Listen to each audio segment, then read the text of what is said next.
देश के जवानों, ये बात आप ध्यान से कान खोल कर सुन लो। ये बॉलीवुड के जो बड़े बड़े सो कॉल्ड सेलिब्रिटीज हैं, जिनको कि हम स्टार्स भी कहते हैं, न जाने हीरो क्यों कहते हैं, ये बात तो समझ में नहीं आती। चाहे फिर वो सलमान खान हो, ऋतिक रोशन हो, शाहरुख हो, आमिर हो, इनकी असलियत कहीं ना धीरे धीरे ही सही लोगों के सामने देर सवेर आती ही रहती है। ये लोग बहुत बड़ी बड़ी पेट्रियाटिक मूवीज बनाते हैं, देश प्रेम उसमें दिखाते हैं और ऐसे शोकेस करते हैं खुद की पर्सनालिटी को, जैसे कि देश को इनसे ज़्यादा तो कोई और प्यार कर ही नहीं सकता।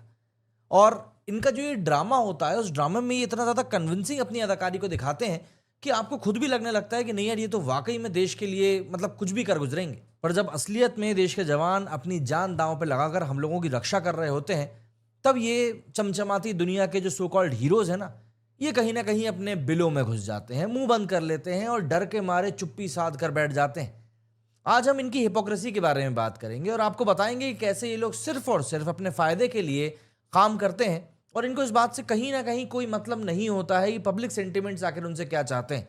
जो सो कॉल्ड इनकी कोर फैन फॉलोइंग होती है, वो इनसे क्या चाहती है, उससे भी इनको कोई मैटर नहीं करता।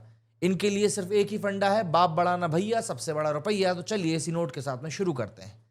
सबसे पहले तो आप मैटर को समझो। दरअसल 22 अप्रैल 2025 ये एक ऐसी तारीख बन चुकी है जो कि भारत अपने इतिहास में कभी भुला नहीं पाएगा। पहलगाम में एक बहुत ही खौफनाक इंसिडेंट हुआ, जहां पर कि 26 मासूम लोगों की मृत्यु हो गई। और यकीन मानिए, सब के सब टूरिस्ट थे जो कि कुछ खुशनुमा पल बिताने के लिए कश्मीर पहुंचे थे। एक नेवी ऑफिसर था, एक आईबी का ऑफिशियल था, सब के सब वहां पर खत्म हो गए। देश इसको लेकर रो रहा था, कोई गुस्से में था, कोई सवाल कर रहा था, हर कोई कुछ ना कुछ कर रहा था। और फिर उसके बाद तारीख आती है 7 मई की।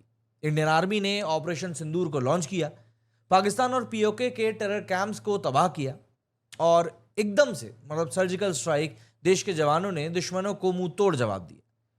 लेकिन जब देश इस ऑपरेशन सिंदूर को लेकर खुश हो रहा था, बता रहा था दुनिया को कि भैया हमने जवाब दिया है, तो सडनली लोगों का ध्यान जाना शुरू हुआ कि यार, ये जो बॉलीवुड के बड़े बड़े मठाधीश जिनको हम कह सकते हैं, ये लोग हैं, ये लोग क्यों चुप्पी साध कर बैठे हुए हैं? इनको क्या बोलना बनता नहीं है? क्योंकि वो पाकिस्तान के स्टार्स को मैं देख रहा था, चाहे वो माहिरा हो, वो माहिरा हुसैन हो, कोई भी हो, सबके सब एक सुर में बोल रहे थे अपने देश के लिए। लेकिन हमारे देश के जो सो कॉल्ड बड़े बड़े स्टार्स हैं, जो बोलते हैं कि हम इंडिया की ग्लोबल इमेज कैरी करते हैं, ये चुप्पी साध कर बैठे हुए थे। और स्पेशली इनमें नाम आता है सलमान, ऋतिक, शाहरुख और आमिर का। आमिर खान की तो खैर अभी मूवी का टीजर रिलीज होने वाला था, तो उसके ठीक पहले उन्होंने अपने आमिर खान प्रोडक्शन वाले पेज से एक पोस्ट कर दिया, वरना वो भी शायद गायब ही थे। बाकी के लेकिन बिल्कुल चुप करके बैठे हैं। सलमान खान ने एक ट्वीट किया, thank God for cease fire, उसको डिलीट कर दिया। शायद ट्वीट करते ही समझ में आ गया होगा कि उनके कुछ चाहने वालों को बुरा लग जाएगा। और यही इनकी हिपोक्रेसी है। एक तरफ सलमान एक मूवी अनाउंस करते हैं गलवान वैली इंसिडेंट के ऊपर, जिसमें कि वो देश के लिए लड़ने वाले हीरो बनेंगे। ऋतिक रोशन की वॉर 2 का टीजर सामने आता है, जिसमें वो भी देश के दुश्मनों को धूल चटाएंगे रोग बनकर। शाहरुख खान और आमिर भी अपनी फिल्म्स में पैट्रियोटिक रोल्स प्ले करते ही रहते हैं और अभी रिसेंटली शाहरुख खान ने पठान और जवान में कुछ ऐसा ही किया भी था। आप लेकिन देखिए ना, जब बात असलियत की आती है तब क्या हो जाता है भाई। क्योंकि जब बात असली देश के लिए बोलने की आती है, जब टाइम आता है, जब जवानों के सपोर्ट में बात करने की बारी आती है, तब इनके लब क्यों सिल जाते हैं, इनके पास शब्द क्यों खत्म हो जाते हैं, तब ये सब कहाँ गायब हो जाते हैं, अपने एसी कमरों में चुपचाप आखिर क्यों घुस के बैठ जाते हैं। सलमान खान ने तो लिटरली हद ही कर दी। पहलगाम अटैक के ऊपर पहले एक ट्वीट किया कि Kashmir is turning into hello बोला, जब लेकिन देखा कि भैया ऑपरेशन सिंदूर हुआ, जब देश के जवानों ने दुश्मन को ठोक दिया, तब एक शब्द भी नहीं। और ट्वीट किया जब मतलब इंडिया पाकिस्तान का सीज फायर हुआ, तब बंदे ने ट्वीट किया, thank God for the cease fire. अरे भाई, आप सीज फायर पे इतना खुश हो रहे हो, लेकिन जवानों के सेक्रीफाइस के ऊपर चुप भी क्यों? और जब लोगों ने इस ट्वीट के लेकर ट्रोल करना शुरू किया, तो बंदे ने ट्वीट को ही गायब कर दिया। ना रहेगा बांस, ना बजेगी बांसुरी। ये है एक्चुअली में इन लोगों की असलियत, जिनको कि हम लोग हीरो बनाकर बैठे हुए हैं। वो शायद अंदर से अपनी इमेज को लेकर कुछ ज्यादा ही बड़े वाला डरपोक है। शाहरुख खान ने भी इस हमले के ऊपर दुख जता दिया, लेकिन ऑपरेशन सिंदूर पे एक शब्द भी नहीं। आमिर की मूवी का ट्रेलर रिलीज होने वाला था, उसको पोस्टपोन किया गया सितारे जमीन पर का। रिस्पेक्ट दिखाया है, लेकिन जवानों के सपोर्ट में फिर से कुछ भी नहीं। ऋतिक, ये बंदा तो ऐसा लग रहा था वॉर 2 की तैयारी में इतना ज्यादा बिजी था कि इसको पता ही नहीं चला कि भारत के उत्तरी क्षेत्र में क्या कुछ हो गया। ये सब बस अपनी फिल्म्स में देशभक्ति के लिए जान देने पर उतारू रहते हैं। लेकिन जब बात असल जिंदगी में इनकी हिम्मत दिखाने की आती है, तब ये बोलने की भी हिम्मत नहीं कर पाते, कुछ करना तो छोड़ ही दो। ये लोग, मतलब सवाल उठता है ना कि आखिर ये लोग इतना चुप रह कैसे लेते हैं। देखिए, जब बात मतलब की आती है तब इंसान कुछ भी कर सकता है, और ये लोग भी कहीं ना कहीं उसी मतलब की ढाल के पीछे छुप कर बैठ जाते हैं। इनका देखिए बस एक ही मोटो है, पैसा कमाओ, अपनी इमेज बचाओ और धंधा चलने दो। ये लोग 30 से 40% फिल्म बजट अपनी फीस के लिए लेते हैं। एक फिल्म में सलमान, शाहरुख, आमिर या ऋतिक हैं तो प्रोड्यूसर जानता है कि ओपनिंग तो बड़ी होगी, लेकिन इनकी ये बड़ी हुई फीस और फेम सिर्फ देश के लिए नहीं है, बल्कि सिर्फ और सिर्फ इनकी खुद की जेबों को भरने के लिए है।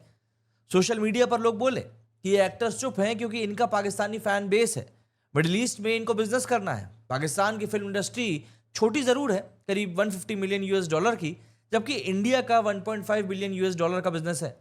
फिर भी ये लोग पाकिस्तान की ऑडियंस को खुश रखना चाहते हैं क्योंकि वहां से भी पैसा तो आता ही है। ऑपरेशन सिंदूर पे अगर ये बोलेंगे तो वहां के फैंस इनसे नाराज हो जाएंगे, तो इन लोगों ने चुप रहना में ही अपनी, मुझे ऐसा लगता है कि अपनी सलामती समझी। ये देश के जवानों से ज्यादा अपने बैंक बैलेंस की फिक्र करते हैं। और देखो, सलमान खान ने सीज फायर को लेकर ट्वीट किया और डिलीट किया जब बैकलैश हुआ। सवाल तो होता है ना, क्यों? क्योंकि इनको अपनी इमेज की चिंता होने लगी थी। आमिर ने भी बहुत लेट पोस्ट किया, वो भी जब उनकी मूवी का ट्रेलर लॉन्च होने वाला था उसके एक दिन पहले। मतलब प्रमोशन के लिए ये लोग सिर्फ अपनी फिल्म्स के लिए बोलते हैं और कुछ भी नहीं। जब उनका फायदा उनको दिखाई देता है ये लोग सिर्फ तब बोलते हैं। देश के जवान जब बॉर्डर पर लड़ रहे होते हैं, देश की रक्षा कर रहे होते हैं, तब इनको इस बात से कोई मतलब नहीं होता। ये लोग सिर्फ और सिर्फ अपने लिए जीते हैं और अपने ही लिए जो करना होता है वो करते हैं। लेकिन यहां पर पब्लिक का क्या? आप मतलब एक बार सोच कर देखो कि पब्लिक इन एक्टर्स को इतना प्यार देती है, और कहीं ना कहीं उसी प्यार का नतीजा है कि ये लोग करोड़ों रुपए में खेल रहे होते हैं। इनकी फिल्म्स के लिए लाइन में लगते हैं, टिकट खरीदते हैं, इनके पोस्टर्स घरों में चिपकाते हैं। ये लोग लोगों के दिलों में बस जाते हैं। और लेकिन आप देखिए कि जिन लोगों को पब्लिक ये हीरो मानती है, ये लोग जब देश के लिए असलियत में कुछ करने की बारी आती तो ये लोग अपने मुंह से कुछ बोल तक नहीं पाते हैं।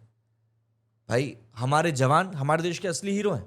वो लोग अपनी जान को दांव पर लगा रहे होते हैं सरहद के ऊपर खड़े होकर, तब ये लोग हमें इस तरीके से धोखा देते हैं। उनकी चुप्पी हमारे दिल में चुभे हुए खंजर की तरह होती है। पहलगाम में जो इंसिडेंट हुआ, उस इंसिडेंट के बाद में इन लोगों की चुप्पी ने वाकई में लोगों को हिला के रख दिया। इनमें से किसी ने भी जवानों के सपोर्ट में दो शब्द नहीं कहे। ट्विटर के ऊपर लोग लिटरली बोल रहे थे कि ये लोग सीधे सीधे तौर पर देश के लिए काम कर ही नहीं रहे। एक यूजर ने तो लिख दिया कि भैया सलमान ने सीज फायर के ऊपर जो ट्वीट किया है, लेकिन पहलगाम पर तो चुप था। हालांकि मैंने जहां तक सलमान खान का एक ट्वीट देखा था, लेकिन ये लोग बोल रहे हैं। वहीं शाहरुख खान, आमिर, सबके सब ऐसा लगता है कि यार अपने फैन बेस को बचाने में लगे हुए हैं, इसलिए कोई कुछ समय पर बोल ही नहीं रहा है। हम फैंस इनको अपना सब कुछ देते हैं और बदले में ये हमको देते हैं ये चुप्पी, और वो भी जबकि देश को इनके बोलने की जरूरत है। ऐसा नहीं कि इनके ना बोलने से कोई चीज़ बिगड़ जाएगी, लेकिन अगर ये बोलेंगे तो ऑब्वियस सी बात है उसका इंपैक्ट दूर तक जाएगा। अब ये धोखा नहीं तो और क्या है? ये जो इनको रीच मिली है ग्लोबल दुनिया में, वो कहीं ना कहीं भारत की जनता से ही मिली है। भारत में कई लोग तो इनको भैया भगवान मानकर बैठे हुए हैं, लेकिन जब बात देश के लिए बोलने की आती है, मैं बार बार कहूँगा, तब ये हमको ठेंगा दिखा देते हैं। ये हमारे इमोशंस के साथ में खेलते हैं और हम फिर भी इनकी फिल्म्स देखते हैं। लेकिन शायद अब ऐसा है कि अब नहीं चलेगा। अब पब्लिक को क्या करना चाहिए, एक बड़ा सवाल है। तो सुनो, मुझे ऐसा लगता है कि कहीं ना कहीं अब टाइम आ गया है हर उस शख्स को सबक सिखाने का जो देश के साथ कंधे से कंधा मिलाकर खड़ा नहीं होता है। और आप इस बात को समझो कि इनकी फिल्म्स को आप जितना ज़्यादा देखोगे, जितना ज़्यादा प्रमोट करोगे, उतना ज़्यादा इनको आपसे फ़र्क पड़ना बंद हो जाएगा। अभी सलमान खान की मूवी का अनाउंसमेंट हुआ कि भैया वो गलवान वैली वाला जो इंसिडेंट है उसके ऊपर मूवी बनाने वाले हैं। ऋतिक रोशन का वॉर 2 का टीजर आया है। शाहरुख खान के भी नेक्स्ट प्रोजेक्ट आएंगे। आमिर खान की रिसेंटली सितारे ज़मीं पर आने वाली। इनकी आप अगर मूवी नहीं देखोगे तो आपने सोचा कभी कि इनका क्या बिगड़ जाएगा? OTT सब्सक्रिप्शंस लेकर भी अगर आप इनकी मूवी ना देखो तो आपको क्या लगता है OTT के जो प्लेटफॉर्म्स हैं, क्या वो इनकी मूवी को इतने मुंह मांगे पैसे देंगे? इनके ब्रांड्स को अगर आप लेना बंद कर दोगे तो क्या इनके ब्रांड्स इनको टस्यू टाटा बाय बाय नहीं करेंगे? कहीं ना कहीं देखिए, अगर आपके अंदर नाराजगी, आपके अंदर गुस्सा है, तो आपको उसे बाहर लाकर दिखाना पड़ेगा, अपनी फीलिंग्स को सामने रखना पड़ेगा और ये बताना पड़ेगा कि भारतीयों की फीलिंग से खेलना अब कहीं ना कहीं आसान नहीं रह गया है। लोग ट्विटर पर बोल रहे हैं कि इनके फिल्म्स को जो पैसा है वो हमेशा गलत रास्तों पर ही जा रहा है। अगर ये देश के साथ नहीं है तो फिर हम आखिर इनके साथ क्यों खड़े हो? अपने पैसों से इनको और अमीर मत बनाओ, इनको समझाओ कि देश के जवानों का सपोर्ट करना जरूरी है, वरना हम इनको भूल जाएंगे। और नए एक्टर्स को चांस तो तुमको देना ही पड़ेगा जो देश के साथ खड़े दिखाई देते हैं, फिर चाहे वो पुराने एक्टर अक्षय कुमार हो या नए एक्टर विकी कौशल हो, जो कि ओपनली, चाहे वो पहलगाम वाला इंसिडेंट हो चाहे वो ऑपरेशन सिंदूर वाला इंसिडेंट हो, कम से कम खुलकर बोलते तो हैं। और कई लोग हैं जो यहाँ पर बोलेंगे कि यार वो एक्टर्स की निजी चॉइस है कि वो बोले या ना बोले। देखो, इस बात को समझो कि इन एक्टर्स को देश के साथ खड़े होना जरूरी है। ये लोग करोड़ों रुपए कमाते हैं, देश के लोगों का प्यार कमाते हैं। ये देश ही इनको ये सब कुछ देता है जिसके जिसके ऊपर बैठकर आज ये लोग इतना गुरूर दिखाते हैं, चाहे वो फेम हो, चाहे वो इज्जत हो, चाहे वो पैसा हो। तो क्या इनका इतना फर्ज नहीं बनता कि जब बात देश के ऊपर आए तब ये लोग अपनी आवाज उठाएं? पाकिस्तानी एक्टर्स जैसे कि फवाद खान की बात कर लो, हानिया आमिर की बात कर लो, माहिरा खान की बात कर लो, इन सभी ने पहलगाम इंसिडेंट को कंडेम किया। हाँ, माहिरा ने बाद में पोस्ट डिलीट भी कर दिया, लेकिन कम से कम उसने बोला। और हमारे यहाँ तो ऐसा लगता था कि बोलने के पहले 10 बार कैलकुलेशन चल रहा है। जब जवान बॉर्डर के ऊपर अपनी जान दांव पर लगा रहे होते हैं तब इनको बोलना चाहिए, क्योंकि इनकी आवाज़ लाखों लोगों तक पहुंचती है। हमारे देश के प्रधानमंत्री नरेंद्र मोदी जी जब आदमपुर एयरबेस पर पहुंचे थे तो वहां के जवान बोल रहे थे कि आप सबसे बड़े मोटिवेटर हैं। मोदी जी ने वहां जाकर कुछ किया नहीं था, बस मिलकर आए थे। एक ट्वीट, एक स्टेटमेंट से देश का मोराल बढ़ सकता है, जवानों का हौसला बढ़ सकता है, लेकिन ये लोग सिर्फ और सिर्फ अपने बिजनेस के चक्कर में चुप रहते हैं। ये देश के लिए नहीं, अपनों के लिए जीते हैं, अपने लिए जीते हैं। इनको वाकई में पूछना चाहिए कि आपको शर्म नहीं आती? अगर कहीं मिलती हो तो इनको ले जाकर दिलवा दो भाई। और यही है इनके बॉलीवुड का पैट्रियोटिज्म का असली चेहरा। ये लोग सिर्फ फिल्मों में हीरो हैं, असल जिंदगी में लिटरली जीरो हैं। अब फैसला आपके हाथ में है, पब्लिक के हाथ में, कि आप इनको अपना हीरो बनाना चाहते हो या असलियत के साथ राब्ता करना चाहते हो। आपको भी ज़रूरत है अपने जवानों को सपोर्ट करने की, देश के असली हीरोज़ को। बॉयकॉट करो इन खोखले हीरोज़ की मूवीज़ को। इनको वाकई में कहीं ना कहीं सबक सिखाना ज़रूरी हो चुका है। और यकीन मानिए, जब तक पब्लिक इस बात को एक्नॉलेज नहीं करेगी तब तक ये लोग जो अपने कन्वीनियंस से ही बात करते हैं ये भी नहीं सुधरेंगे। आप बताइएगा ज़रूर आपका क्या कहना है इस बारे में। मेरे इस वीडियो में फिलहाल इतना ही। जय हिंद, जय भारत।